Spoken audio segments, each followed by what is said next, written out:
Bueno, muchas gracias a todos por venir. Esta es la primera edición del Festival Charbord. Nada.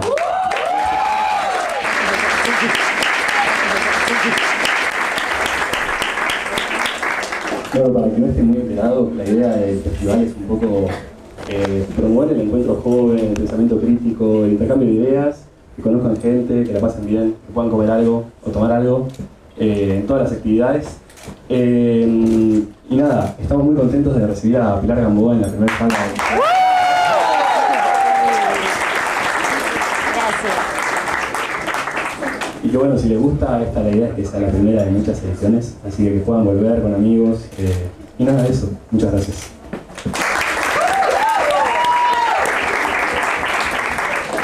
Bueno, presentando a la Pilar, nada, es una actriz, para quien no la conozca, dramaturga.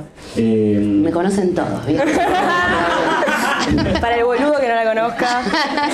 Nada, muy versátil, que participó desde el mundo under, teatral, barrial, hasta mega producciones como División Palermo, Envidiosa, ahora presenta Viudas Negras. Viudas Estreno. Y nada, muy contento que estés acá.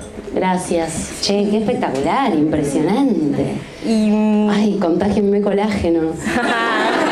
bueno, nada, y si bien nos encanta tenerte como actriz, nos interesa en particular tenerte como generadora de proyectos creativos por tu capacidad de nada, de idear, de desarrollar, de sostener proyectos, de sostener búsquedas expresivas. Y teníamos hoy ganas de hablar de dos proyectos tuyos de teatro, los de teatro, pero bastante distintos entre sí. Uno es tu grupo, Piel de Lava, tu grupo histórico, que conocerán. Y otro es uno bastante más nuevo, que es Paraíso Club, que es un proyecto, bueno, es como una especie de productora, comunidad, ya nos vas a contar mejor. Así que nada, si querés empezamos por Piel de Lava, nos encantaría que nos cuentes cómo se origina, cuál es la historia detrás, cómo se sostiene ese grupo. Bueno, buenas noches, qué alegría, aguante fervor. Bueno, Piel de Lava se inicia, yo tenía más o menos, reembole, yo tenía 19 años, Mira, claro.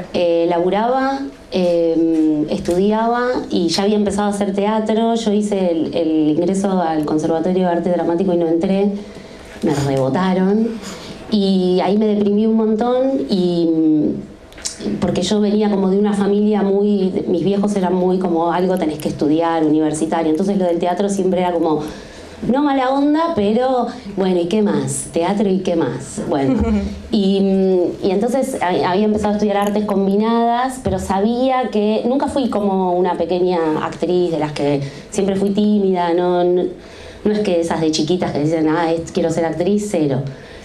Pero a los 18 algo se me despertó en ese universo, entonces como venía de esa familia que era lo universitario, era como un valor, para mí también lo es, pero en ese momento era muy...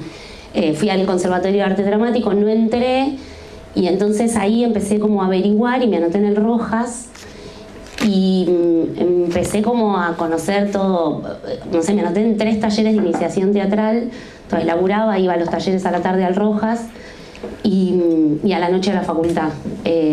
Ustedes saben de lo que les hablo, esos días que duran 18 horas, y los de la juventud, ahora también igual. Y bueno, y entonces ahí empecé como a descubrir, esto es medio grasa, pero me pasó de verdad, como algo... medio esas cosas que decís, ok, es acá y esto no lo voy a dejar de hacer nunca más en la vida.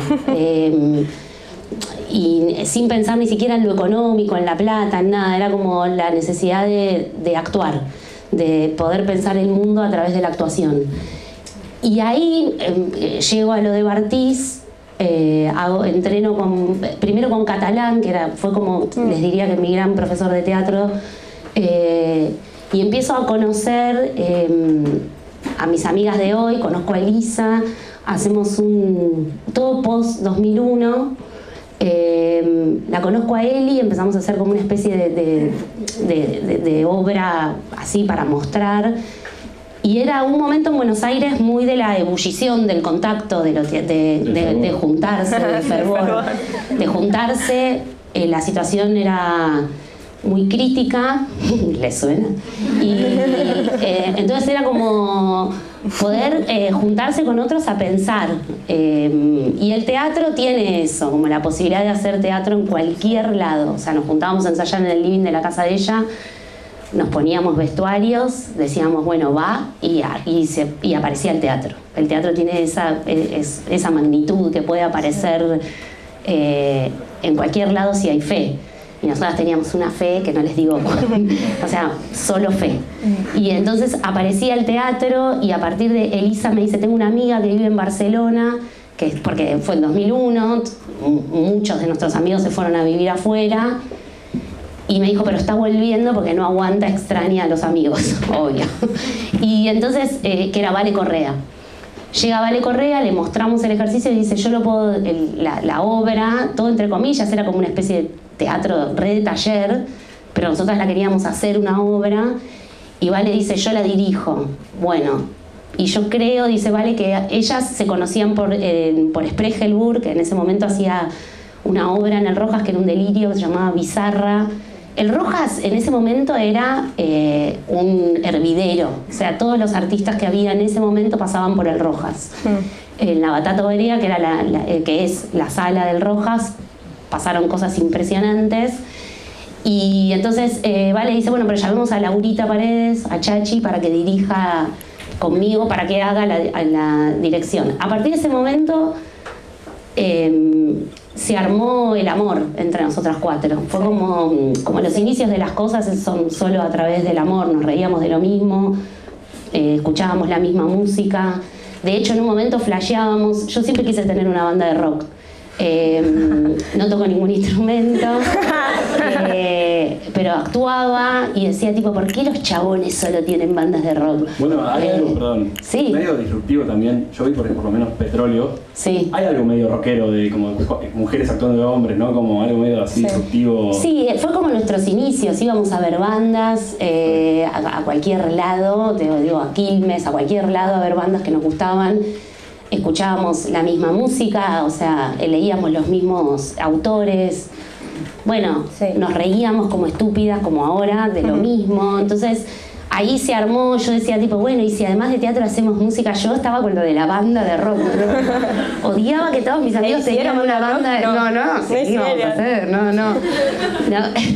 no podíamos. Hay algo muy impresionante con ese grupo, que es que es un grupo que arranca en 2003, o sea, su primera obra, por lo que googleé.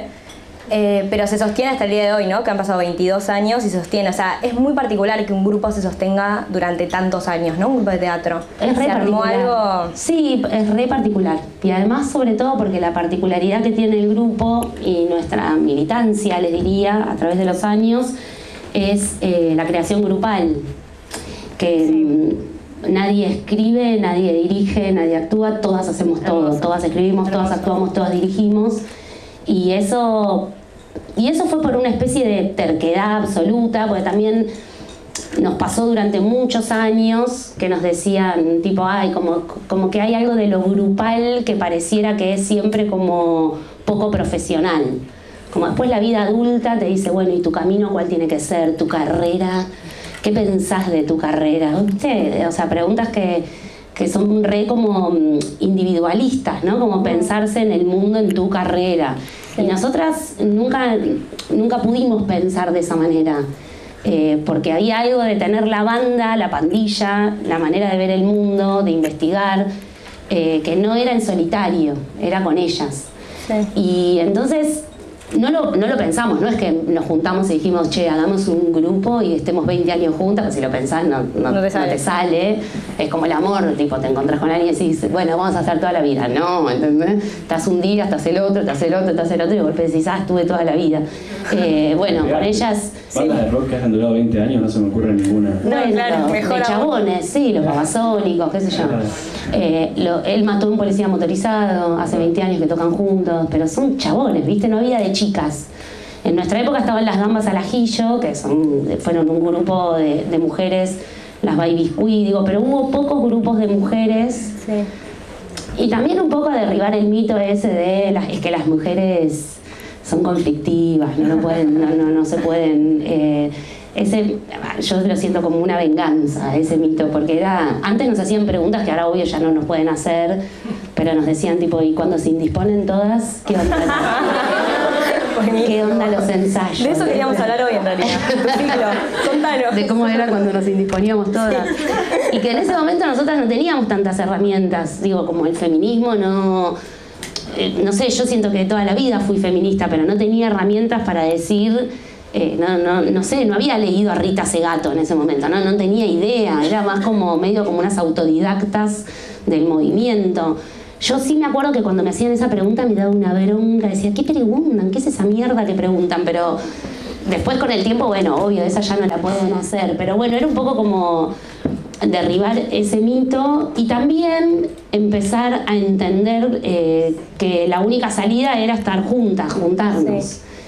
Aunque la cosa no te diera guita. Nosotras como que siempre tomamos el teatro como lo sagrado, o sea, era como el escape, o sea, de la vida ordinaria, de ir a laburar, de tener un sueldo, de trabajar en un lugar que te suena el despertador y llorás porque no querés ir a trabajar, pero tenés que ir para pagar el alquiler y no vivís de la actuación, pero a la vez no podés dejar de hacer eso que estás haciendo con profesionalismo. Y también como Piel de Lava también no es democracia, no es que nosotros votamos las ideas, no es que ganó 3-1, es más una anarquía. Real lo digo, como que es convencer con los argumentos, no es votar. Entonces también eso exige como una responsabilidad que es muy interesante en la creación grupal, porque yo por él tengo una idea y digo, es esta, hay que ir por acá, hay que ir por acá, hay que ir por acá, y tengo a la otra que me hace no sé qué. Entonces hay que empezar a sacar de la galera, a convencer a las otras de que lo que vos estás diciendo, y en general, bueno, siempre como que la conclusión de eso es que nadie tiene la verdad y que está más en el centro, ¿no? Y es difícil esa práctica, es difícil con los egos, es difícil con la autoría. Nosotras venimos como medio a desmentir la idea de la dirección, desde que la dirección desde afuera tiene más valor que lo que pasa adentro. Lo que pasa adentro tiene una sabiduría particular, que es la sabiduría de la escena, y que en todo caso se puede sumar a la sabiduría que está por fuera, pero no es que lo que está por fuera es mejor o sabe más, y tiene la misma jerarquía. Y eso es re difícil de poner en práctica, pero diría que lo hemos logrado a través de los años y a través de la anarquía. Como, sí, se ve.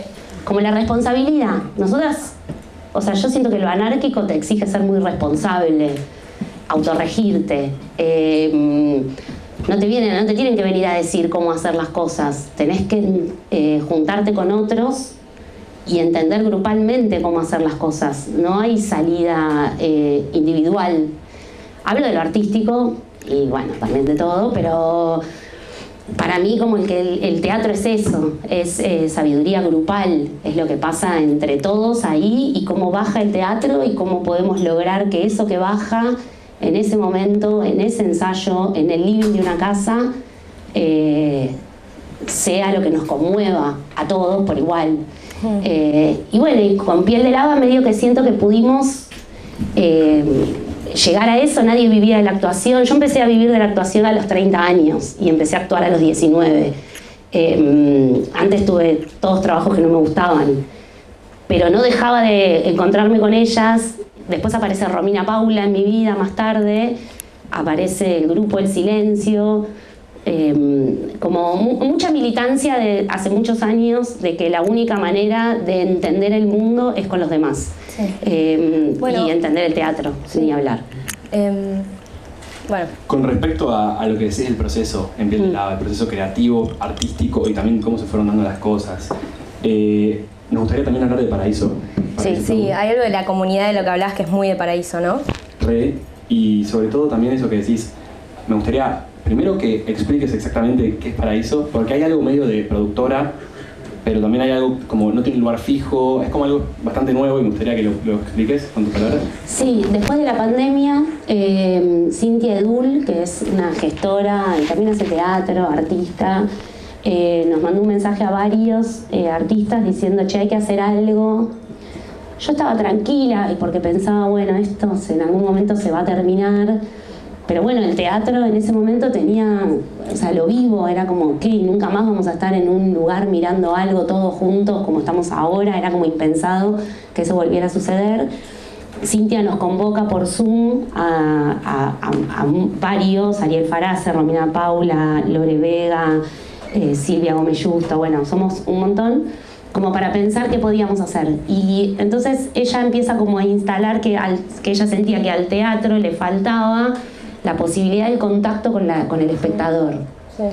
Y que le faltaba un poco, que el teatro es tan comunitario, ancestral esto que digo, ¿no? Como es tan de la comunidad, es tan de lo que pasa entre nosotros en un momento, digo, esto no se va a volver a repetir mañana. Aunque sea una función de teatro, no se va a repetir mañana, aunque sepas la partitura que tenés que tocar, nunca va a ser una función igual a la otra, porque los que miran no son los mismos, entonces eso ya genera que lo que estás haciendo es otra cosa. O sea, bueno, falta como conocer a los que nos vienen a ver. ¿Quiénes son los que nos vienen a ver? Bueno. Y entonces empezó como a surgir, la idea del club de barrio, ¿no? Como el club, que uno paga una cuota y se junta, y que además de tener el deporte que querés hacer, podés hacerte un asado, podés conocer a alguien, podés enamorarte, podés ir con otros a ver una obra. Y la idea del club de barrio, yo me acuerdo que en ese momento fue lo que más me flasheó cuando ella lo planteó. Entonces decía, bueno, y si a través de una membresía mensual son los espectadores mismos los que generan que los artistas podamos seguir haciendo nuestras obras. Bueno, era una idea un poco ambiciosa, sigue siéndolo, es difícil, pero es hermosa, como que lo que se está armando es espectacular, porque no solo Paraíso produce los artistas que seríamos como si quieren la línea fundadora de Paraíso, sino que también empezamos como a llamar gente. Qué sé yo, produjimos al grupo Besa, que son unos pibes espectaculares de la edad de ustedes, que hacen un teatro maravilloso. Fede León está haciendo su obra ahora con Paraíso, como artistas que admiramos todo, y que después además lo que ofrece, que para mí es muy lindo, es que después de las obras, al final, cuando ya terminan todas las funciones, se hace un desmontaje, entonces que la gente puede hablar con el artista. Sin, tomando vino, digamos, como que no hay una cosa muy de distancia, y eso es re lindo conocer las personas que siguen esas cabezas y que en un punto son productores de esas cabezas, y que entonces también, pero teatro lo pedís igual, todo lo pedís igual, aunque te dan 3 pesos, pero digo como que siempre dio 3 pesos igual, pero bueno, como una especie de sentirse parte de lo que estás viendo, sí. Que es lindo, no sé, como camino, es lindo. Claro, cuando ustedes se presentan en 2022, se presenta Paraíso Club y se anuncian diciendo esto, que me gustaría leérselos y leértelo a vos. Estamos convencidos y convencidas de que la única forma de hacer es en comunidad. Y esa comunidad incluye a los artistas, al público y a los espacios a los que nos asociamos para compartir nuestro trabajo. Entonces es esto de lo que vos hablás, ¿no? Y lo que veníamos hablando, como de lo comunitario en el teatro y la comunidad en general. Y queríamos preguntarte, esta lectura de comunidad en esta clave tan amplia, ¿cómo se traduce a la práctica, ¿no? Cómo uno traduce eso a la práctica, y también qué se hace, qué dificultades trae que sea un momento muy individualista, ¿no? ¿Cómo se traduce eso y con qué dificultades se encontraron? Lo que pasa es que yo siento que también el momento individualista es el capitalismo, hace años que es el capitalismo el problema. Entonces, siempre se fomentó el individualismo, sí. Y la producción, y los tiempos, y la poca tolerancia a la frustración, y la poca tolerancia a los tiempos que te puede llevar un trabajo grupal. Siempre se exigen resultados rápidos. Y yo creo que ahí hay un problema muy grande en la hiperactividad de la producción y de llegar a un resultado, porque en general las cosas más interesantes no están en los resultados, están en los procesos de la vida en general y del teatro en particular. Los grandes descubrimientos uno los hace atravesando un proceso. El resultado después, y además, ¿quién te dice que el resultado es bueno, malo, te va a ir bien, te va a ir mal? No conocemos esa regla. Si conociéramos esa regla, la aplicaríamos y a todos nos iría bárbaro, y nadie la conoce, porque no sabemos de qué depende. Ahí está esa magia. Entonces, para mí, como que el problema es anterior, ¿viste? Lo del individualismo. Digo, obvio que estamos en este momento que está exacerbado, pero no van a poder con nosotros, no van a poder. Yo hay algo ahí que lo tengo muy en claro. En el 2001 parecía que todo se iba a la bosta y había en Buenos Aires, no sé, 4 sótanos por cuadra, haciendo gente junta y haciendo. Buenos Aires es un hervidero de gente interesante, de gente que está queriendo modificar la existencia, no de todos, de nosotros mismos, modificarnos a nosotros mismos para poder entender este mundo cruel, para poder sobrevivir en este mundo voraz. Entonces, yo tengo esperanza ahí. Te digo, no, estamos todos acá, en el Morán, un montón de personas, tomando un fernet, hablando, después tocan bandas, van a bailar, no sé, como que esto pasó y va a seguir pasando, y con esto no van a poder. Con la necesidad de juntarse y pensar el momento y pensarnos entre nosotros y con el entusiasmo no van a poder. Si pueden con el entusiasmo, cagamos. O sea, como la única herramienta... Lo pienso de verdad, como que siento que con las piel de lava tenemos una frase que siempre es tipo, agarramos miles de cosas. Bueno, tal, sí, yo voy a ir a tal lado, yo voy a ir a tal... Y como no me acuerdo quién fue la que dijo, como todo en piel de lava, que nadie se acuerda quién es el autor de las cosas, pero como aquí alguien dijo, che, al final somos víctimas del entusiasmo. Y sí, y que lo mejor que te puede pasar es ser víctima de tu propio entusiasmo, porque... es ahí a donde está, para mí, el poder de salir del individualismo y la curiosidad, y seguir juntándote, y conocer gente, y eliminar el prejuicio, y entender que la única manera es estando con los demás, haciendo, juntándose. Tipo, tengo esta idea, ¿te querés juntar a ensayarla? ¿Y cómo la escribimos? No sé, bueno, ¿puede fracasar? Sí, obvio que puede fracasar. Obvio que en general el primer ensayo está bueno y el segundo es una bosta y el tercero es peor. Pero bueno, es ahí a donde está la perseverancia, es ahí a donde uno tiene que plantar la bandera y decir, bueno, pero pará, vamos a por más. Eso es parte del proceso. Entonces también entender que la necesidad del éxito es de afuera, no es interna. No hay que buscar el éxito. Eso es había una banda en mi época que se llamaba Suspensivos Inflamables, que decía paren con el éxito que es un fracaso. Y paren con el éxito que es un fracaso. O sea, como no hay manera de ser exitoso. La única manera es estando con los demás. Ese es el éxito. Pasarla bien una noche hablando con alguien de poesía, o hablando con alguien de que alguien te cuente en la reunión de consorcio y que te haga morir de risa. Y que al otro día te levantes y recuerdes lo que te contaron y digas qué bien que la pasé. Eso es éxito. Está más cerca el éxito. Está más cerca de nuestras cabezas ese éxito. Es aventurarse. Obvio, después me van a decir, bueno, sí, pero la plata, ¿y cómo hacemos? La de pagar el alquiler. Me pasó lo mismo, digamos. Como ahora a mí me va bien, ponele. Vivo de la actuación. Pero a los 30 empecé a vivir de la actuación. No es que me pasó a los 19 y no.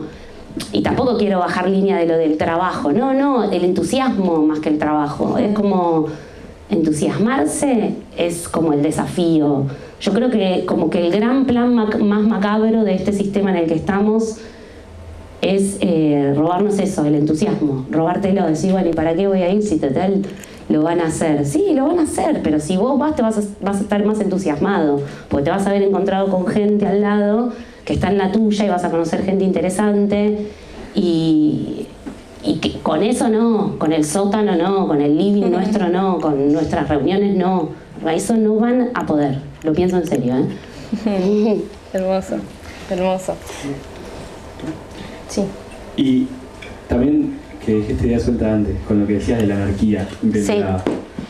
Si encontrás como ese método anárquico también en Paraíso, o ahí te gusta más una idea más de comunidad y como de horizontalidad. No, Paraíso es muy horizontal en su estructura, pero bueno, también es re... Yo no soy muy buena craneando políticas de comunidad, Nelson, olvídate, no contesto un mail, no puedo.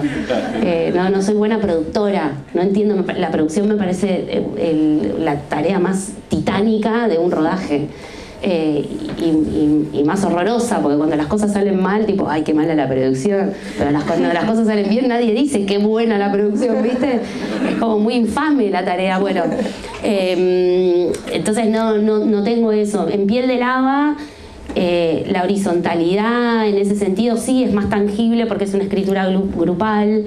Cuando apareció el Drive fue como, bueno, directamente como algo hecho para nosotras. Sí, el club de barrio, digamos. Sí, claro, Paraíso más club de barrio. Y después lo otro sí que es mucho más horizontal, ¿viste? Nosotras escribimos, tipo actuamos una escena, la improvisamos y después nunca nos filmamos, nunca nos grabamos, nunca pasa nada de eso. Después una dice, bueno, yo me llevo esto que pasó y escribo. Y eso que pasó en la cabeza de la que lo recuerda ya es otra cosa. Entonces ahí ya aparece una dramaturgia y es un poco un cadáver, no es un cadáver exquisito para nada, pero es que ese material que una escribió, la consigna es un poco que ninguna otra, esa misma no lo va a volver a agarrar. Lo agarra otra, después lo agarra la otra, después lo agarra la otra, después pasa. Y entonces empieza a pasar por tantas manos que en un momento se borra la autoría, digamos. Ese es como nuestro método de creación grupal en la escritura. ¿Contesté lo que me preguntaste? No. Sí. Okay. Y después, nada, el surgimiento de Paraíso también. ¿Tiene que ver más con algo como receptivo, de decir como, bueno, un momento de desarticulación y como de incertidumbre? ¿O tiene que ver algo más propositivo de apuesta estética y como cambiar la forma en la que se ve el teatro y la producción en general? Creo que es un poco de todo. Creo que en los momentos de crisis como este, siempre, históricamente en nuestro país, o por lo menos desde el arte, desde los que hacemos esto, siento que son un hervidero, como siento que son son la llama que está encendida. Esto que les digo no van a poder es tipo, bueno, los momentos de crisis siempre te hacen ser más inteligente. Viste, a veces vas a hacer una obra a Europa y te dicen, no, y ensayaron 2 años sin cobrar. Y no tenés ni idea, hermano, todo lo que hacemos sin cobrar. Todo lo hacemos sin cobrar. Genio, ¿entendés? Como que te da una bronca. Y en un galpón. Qué interesante, en un galpón. Todo se hace en un galpón, ¿entendés? Como esa es nuestra manera de pensar. Entonces hay una inteligencia superior a la tuya, a la re anticolonialista. No, pero hay una inteligencia que es superior porque nosotros, las crisis, tenemos la posibilidad de poder hacer todo. Porque nadie va a cubrir, no es que vas a decir, bueno, voy a llamar a un vestuarista y le voy a pagar un cachet. No, es tipo, che, mira, pensé que te podés poner esto, con esto, con esto. Es entre nosotros que empezamos a cubrirnos. Y las crisis, yo tengo 45 y ya viví varias. Nunca como, esta no, esta me parece la peor. Pero la peor porque es el fascismo, lo inimaginable, digamos, de lo peor que nos podía pasar, pero siempre en las crisis económicas, en las crisis ideológicas como esta, y económicas también, está la llama, está tipo, bueno, ¿y qué vamos a hacer? ¿Qué vamos a hacer? ¿Qué vamos a hacer? Y bueno, ahí surge la posibilidad de la inteligencia grupal, en el que vamos a hacer. Esto ya me parece espectacular, por ejemplo. ¿Qué vamos a hacer? Esto. Lo vamos a hacer una vez por mes. Esto. Una vez por mes. Una vez por mes. Dale, negro. Vos podés. Una vez por mes, esto es espectacular. Una vez por mes. Se puede hacer, pero mirá el éxito de la primera. No, pero como que digo que siempre las crisis son una oportunidad. En la vida también, ¿viste? Cuando te doy crisis, que te sentís como una mierda, ya sabés que después va a haber una salida, hay un salto, hay una oportunidad. O sea, eso es así. Y las crisis son interesantes también, porque es, bueno, ¿qué hacemos ahora nosotros, nosotras? ¿Qué hacemos en este momento tan nefasto? Yo siento que la salida es juntarse a tocar la guitarra, a hablar, juntarse. No sé, yo hablo desde el arte, no sé a qué se dedican, pero juntarse a hacer teatro, juntarse a escribir, juntarse entre varios a hacer. Para mí ahí hay una gran salida y bardearla, ir al sótano, bardearla, como que siempre es la crisis. Banda de rock. Sí, pero de verdad lo pienso, banda de rock, rockearla. Eso no significa prender fuego Recareta. Ojo, no digo.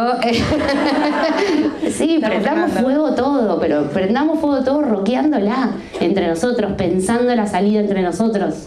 Es la única manera de que... Y también de sobrevivir a esta mierda, digamos, como que si no, ¿qué vas a hacer? No sé, es la única manera de sobrevivir en general. Entonces hay algo muy en tu proceso creativo en general que tiene que ver como en la sensación de crisis. Como mismo 2003, post-2001 y 2023 post-pandemia también, entonces como... Sí. 2022, perdón, Paraíso, pero hay algo ahí como de la... Y sí, porque siempre en esos lugares, en esos momentos tan bisagra, surge la posibilidad, ¿no? Como que en la bisagra está eso, está la posibilidad de entender el mundo de otra manera o de escuchar otras opiniones también, ¿viste? Como, qué sé yo, cuando Cintia aparece en la pandemia con esta idea, parecía inimaginable poder hacerla. Y se fue haciendo, se fue construyendo. Primero eran 60 socios, después fueron 100 y ahora somos 500. Y entonces después, qué sé yo, se organiza un guiso y nos juntamos todos a comer un guiso, 500 personas comiendo un guiso. Son momentos muy colectivos y muy emocionantes también. Y sobre todo porque yo siento que la gente se quiere juntar, que es mentira que la gente no se quiere juntar. El último guiso éramos 300 personas, era tipo, che, qué ganas de salir, un domingo, ¿entendés? Y sí, es la única manera, es saliendo y conociendo gente. Y sí, después de las crisis siento que ahí siempre hubo en mi vida grandes saltos. Bien. Esperanzadores. Bien. Bueno, un poco para cerrar, porque obviamente estamos pasados y para poder ¿Ya abrir... pasados? Sí, para poder abrir no me salvé el también. Tenés un cumple, bueno. Pero no, para cerrar y un poco a la luz de lo que venimos charlando y de tu propia experiencia como joven en un momento de crisis. Nada, acá tenés una sala llena de gente joven y nosotros somos un grupo de gente joven que está, bueno, muy arrancando la etapa adulta, productiva, independiente, y nos cae justo en un momento, bueno, de crisis, mierda. De mierda, sí, en un momento de mierda que se han desmantelado las estructuras estatales, digo, ya lo sabemos todos, y que además, uy, mi celular. No, y que además corre un discurso de impotencia creativa muy grande. O sea, yo siento que eso corre mucho, que puede ser muy paralizante, muy agobiante. Entonces, eso, para cerrar, preguntarte, que un poco ya lo dijiste, pero de nuevo, ¿qué consejo nos darías a esta sala llena de gente joven? ¿Cuál es el antídoto para vos? ¿Cuál es? Para mí, el antídoto es entender que la adultez no es la falta de diversión, al contrario, es la sumatoria de diversión. Que no es que para ser adulto uno se tiene que dejar de divertir, no, tiene el desafío de divertirse más. Eso, punto uno. Y que la adultez no es estar solo en tu creación, es encontrarte con gente, armar grupos de trabajo. Intentar ahí el desafío de estar entre muchos, pensando. Y que la adultez no es tu carrera. La carrera es mentira. O sea, no hay tal cosa. Es una haciendo lo que más quiere hacer en el mundo, digamos. Eso es una carrera. Hacer lo que uno quiere hacer. Y si todavía no te apareció y estás en esa pesadilla terrible, que es que no sabes qué carajo querés hacer, que eso también puede pasar, ¿viste? Porque también tenés 19 y tenés que decidir qué es lo que te gusta. Bueno, no sé, tranqui, va a aparecer, pero hay que estar como atento. Y no perder curiosidad, que la adultez sea sumatoria de diversión y de curiosidad, no de una estructura. Las estructuras son malas, para mí, todo retaxativa, pero...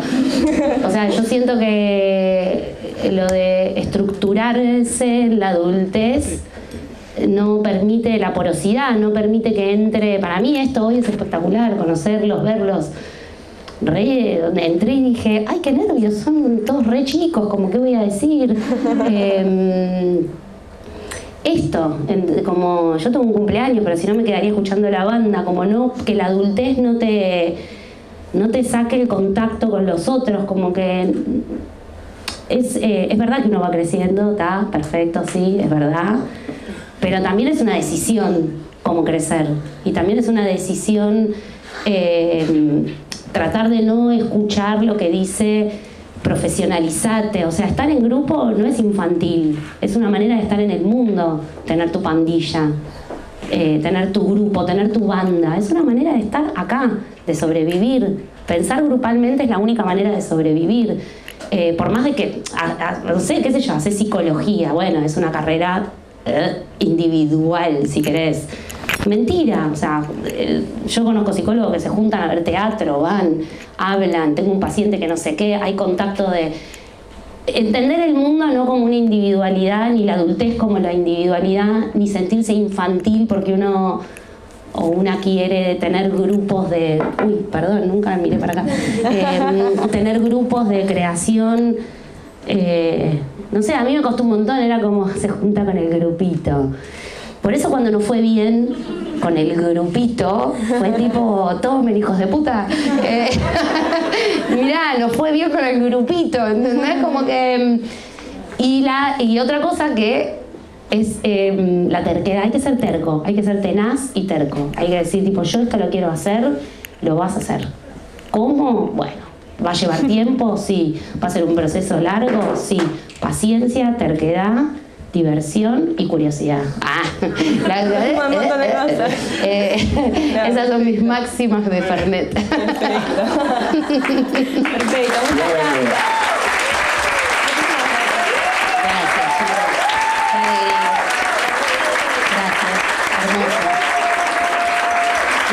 Muchas gracias. Y a los organizadores de este evento impresionante, ¿verdad? Impresionante la que armaron. Ese abrazo.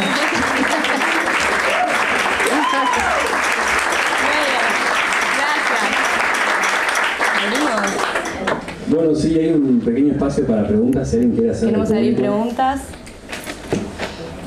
Quienes quieran. No desperté interés. Una pregunta. Una pregunta. Ah, una pregunta es increíble. O sea, el que le toca.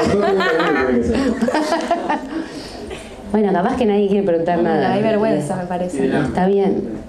Así que, bueno, Bueno, gracias por todo.